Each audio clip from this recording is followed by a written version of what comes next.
الحياه ولات غاليه والوقت كيجري، ولادنا كيكبروا ما كنعيشوش معاهم اللحظات، هما كيقراو حنا كنخدموا، مصاريفهم غاليه، حتى منين يمشيو للجامعه خاصهم الطوموبيلات، خاصهم مصاريف يوميه، الا عايش نفس الروتين غادي يضيع بزاف ديال الفرص. داكشي علاش خاصك خدمه زوجه اللي تعاونك من الدار. كيف ما درت انا لقيت الحل ولقيت الرفاهيه الحقيقيه، ماشي غير من الفلوس، لا، لكن لقيت الحريه ولقيت الوقت اللي نعيشو مع عائلتي، نقدر نخدم من اي بلاصه بغيت. اونلاين بيزنس عطى هاد الامتيازات للناس العاديين بحالي وبحالك.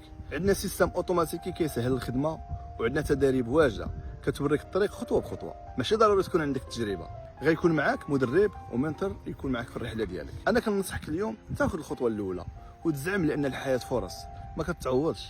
اجي مرحبا بك مع خوتك المغاربه والجزائريين والتوانسه وجميع العرب، نخدموا مع بعض ونعاونوا بعضياتنا. اجي تشوف بعينيك عن قرب هذا البيزنس، خذ معلومات، ما غتخسر والو، بالعكس. لو كنت مهتم وباغي تاخذ معلومات اكثر على البيزنس تاعنا اتصل بيا.